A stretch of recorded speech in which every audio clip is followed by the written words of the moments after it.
on the phone. It's a pleasure to welcome to the program Mark Bray, a lecturer in the history department at Dartmouth University, author of Antifa, the Anti-Fascist Handbook.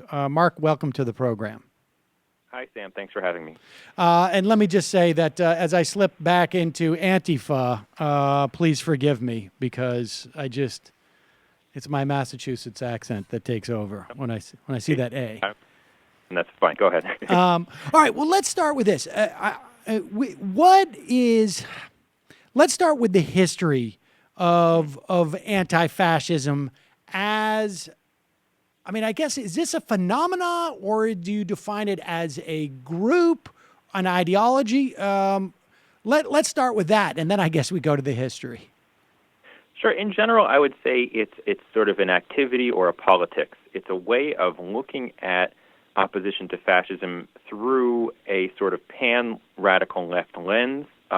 It's not one specific group. That's sort of a mistake that the media often makes. It's a way of doing politics to oppose the far right. Anyone can form their own group. There is no sort of an Antifa central command. And historically, it goes back a century. We can see the earliest anti-fascists, started struggling against Mussolini's black shirts in Italy, Hitler's brown shirts in Germany. They journeyed from around the world to fight in the Spanish Civil War and the international brigades.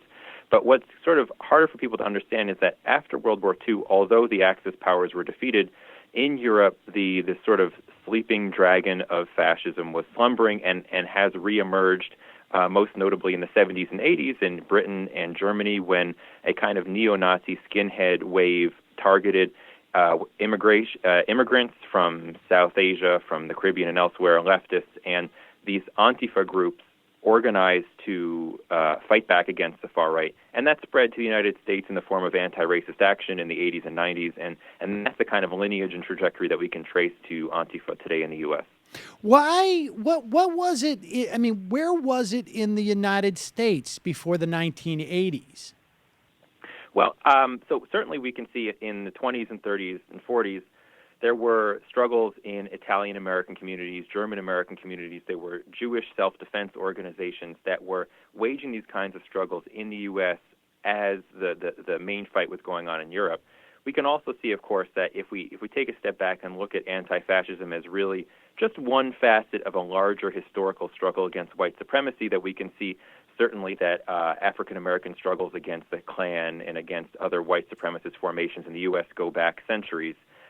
Even in the 60s and 70s, there were black and Latino self-defense groups. In the 80s, we can see the John Brown Anti-Klan Committee was another kind of formation. But in terms of the kind of lineage of the European-style Antifa, we can really see its emergence in the U.S. in the late 80s with anti-racist action. Is it also defined by the notion that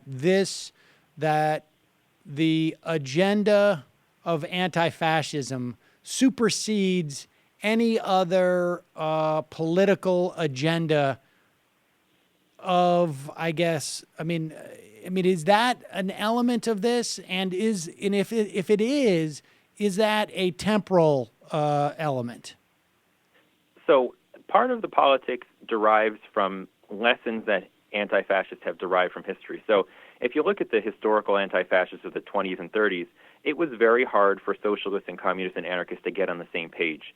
Moments when they were on the same page were fleeting. We can see in Italy, the Arditi del Popolo was a pan-left anti-fascist militia that after a little while the communists left and the socialists left. Same thing with the Spanish Civil War. The left unity was very temporal.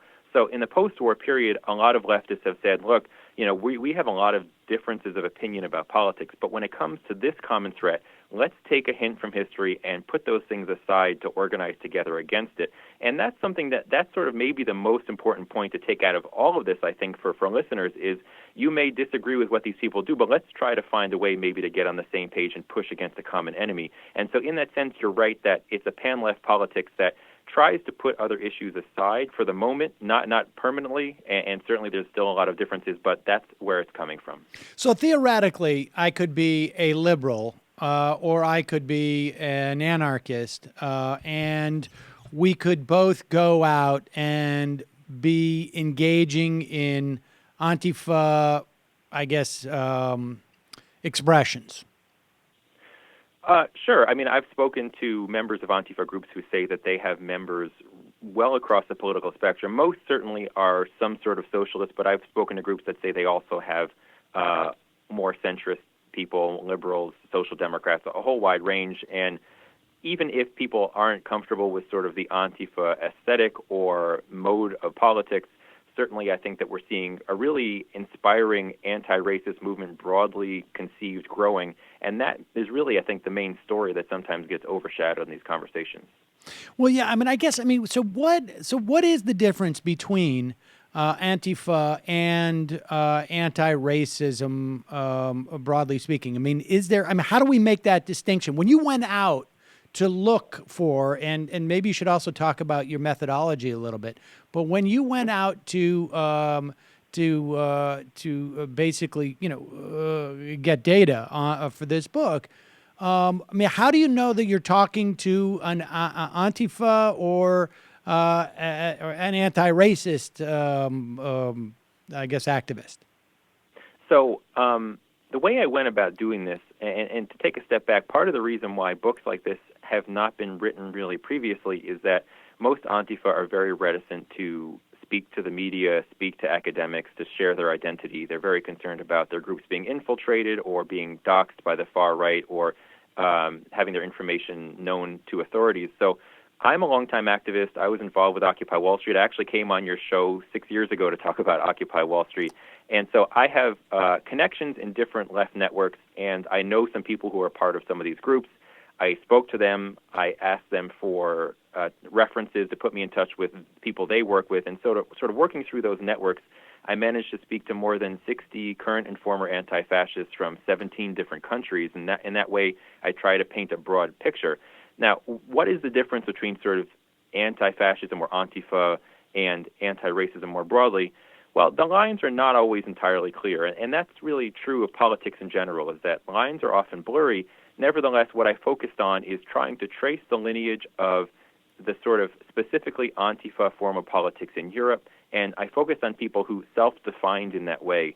So really, I don't think that it's a matter of drawing firm boundaries. I didn't include all anti-racist groups because not all anti-racist groups would define themselves that way. I really tried to look at how groups define themselves and focus on those kind of Antifa-style groups that emphasize values such as no platform for fascism, have direct action methods, and so forth.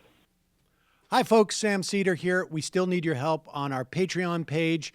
YouTube ads have come back, but not nearly as much as we had before. So if you can help us out, any little bit helps. Head over to our Patreon page right at this URL, and you'll help us keep helping you by making videos